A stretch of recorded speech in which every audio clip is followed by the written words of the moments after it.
Michel Foucault's essay Of Other Spaces, Utopias and Heterotopias is an exploration of how societies organize, understand, and live in space.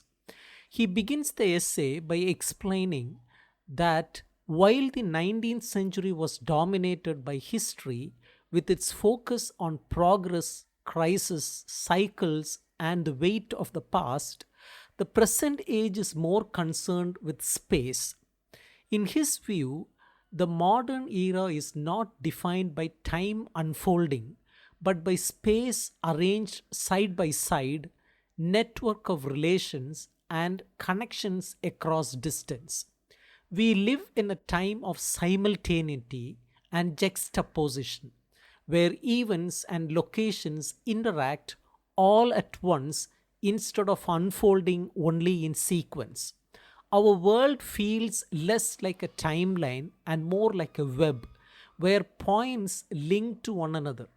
Structuralism, for example, emphasizes relations and configurations rather than historical successions or sequences, showing how modern thought is centered on spatial arrangements.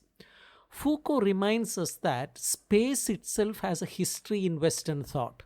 In the Middle Ages, space was understood hierarchically. There were sacred places and profane places, urban and rural, protected and exposed, celestial and terrestrial. Everything was given a fixed position in a grand structure of emplacement. Galileo disrupted this worldview when he revealed infinite open space, dissolving the fixed medieval order. After Galileo, extension replaced emplacement. Objects were not tied to stable positions but were points in motion. Later in modern times, the idea of the site emerged. The site is not simply an area, but a set of relations among points or elements describable as grids, series, or trees. For example, computer memory involves locating data in relation to other data, and traffic involves circulation of moving elements across a network. In demographic terms, human living space is not only about fitting enough people into the world, but also about arranging, classifying, and circulating populations to achieve social goals. Our current age treats space as a relational field, not just as territory. Foucault emphasizes that space has not been completely secularized. Though time became desacralized in the 19th century, space still retains traces of the sacred. We continue to preserve strong oppositions that govern our lives, such as between private and public space, family and social space, work and leisure, or cultural and functional space. These oppositions appear natural but actually reflect deep cultural and even sacred divisions. Phenomenologists like Bachelard have shown that space is never neutral or empty, but charged with qualities. It can be bright or dark, light or heavy, flowing or frozen, lofty or low. The space of our dreams and passions reveals that we experience it as textured and symbolic. However, Foucault chooses to focus us not on inner space but on external space, the lived environment that gnaws at our existence and organizes our histories. He insists that we do not live in a void where things are placed at random. We live in a web of relations that produce distinct sites which are not interchangeable. Among all these spaces, Foucault draws attention to special ones that relate to all others while at the same time challenging or inverting them. He divides them into utopias and heterotopias. Utopias are unreal imagined spaces with no location in reality. They reflect society in an idealized or inverted form, like a dream of a perfect city or a vision of a completely different order. Heterotopias are real places. that exist in very culture and function as counter sites. They are different other spaces simultaneously connected with and opposed to all other spaces. They reflect, invert, or contest the rest of the spatial order. To illustrate, Foucault uses the example of a mirror. A mirror is a utopia because it shows me in a place where I am not, an unreal virtual space. However, it is also a heterotopia because the mirror is real, and in looking at it, I realize both my absence from the image and my presence in the actual place. The mirror creates a paradoxical relation between the real and the unreal. Foucault tries to systematize heterotopias, proposing what he calls heterotopology, or a study of these other spaces. His first principle is that every culture has heterotopias, though their forms differ. In so called primitive societies, heterotopias often took the form of crisis spaces, that is, reserved for people in states of transition, such as adolescents, menstruating women, pregnant women, or the elderly. In modern societies, such crisis heterotopias have largely disappeared, though boarding schools, military service, or even the honeymoon once served as such places. A honeymoon, for example, was traditionally imagined as a journey to nowhere, a non place where the bride's deflowering occurred away from the family home.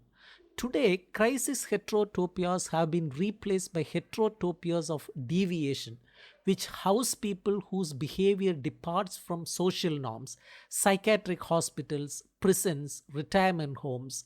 These spaces collect individuals marked as abnormal or outside the usual order. The second principle is that heterotopias can change function over time. A cemetery is an excellent example. It is connected to every family since everyone has relatives there, but its role has shifted historically. In earlier times, cemeteries were located at the center of towns near churches, reflecting the sacred integration of death into communal life. In the 19th century, they were moved to the outskirts, reflecting the growing obsession with disease and contagion, and death became individualized. Each person was now entitled to a private tomb, and the cemetery became the other city, a dark counterpart to the city of the living. The third principle is that heterotopias juxtapose multiple spaces in one real place. The theatre and cinema are examples. A stage or screen brings together a succession of incompatible places. The garden is perhaps the oldest example. Persian gardens, for instance, symbolize the four parts of the world in one rectangle, with the central fountain as the world's navel. Carpets, which represented gardens, allowed the symbolic microcosm to be carried elsewhere. The garden contains the whole world in miniature, a universal heterotopia. The fourth principle is that heterotopias are linked to slices of time, which Foucault calls heterochronies. Symmetries again illustrate this, since they are tied to the break in time that is death, a form of quasi eternity. Some heterotopias accumulate time indefinitely, like museums and libraries, which attempt to enclose all epochs and forms in a timeless archive. Others are linked to fleeting, transitory time, such as festivals, fairs, or vacation villages, which exist only temporarily and embody passing moments. Both forms reveal the deep relation between space and time. The fifth principle is that heterotopias have systems of opening and closing. They are not freely accessible. Some require permission or rituals, such as entering a prison, barracks, or religious bath. Others seem open but conceal exclusions.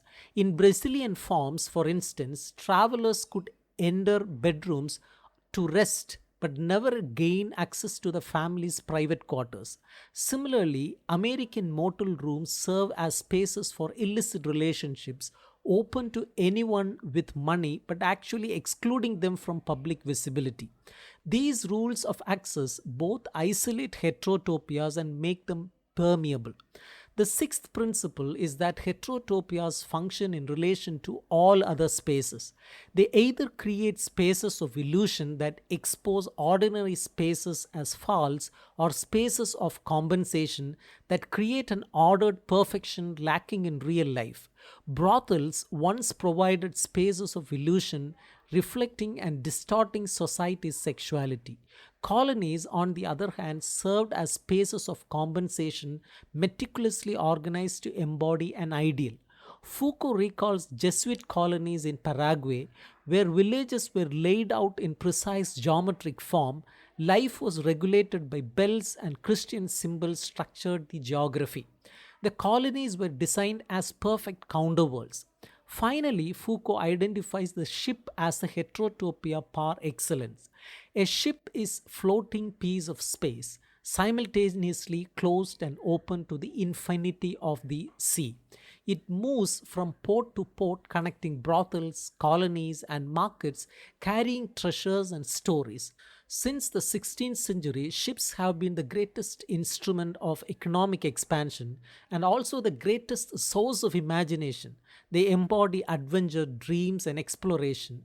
Without ships, Foucault claims, societies lose dreams and replace them with surveillance and control. The ship is the ultimate heterotopia because it gathers together relations of economy, power, and imagination into one mobile, paradoxical site. Foucault teaches that space is never neutral or uniform.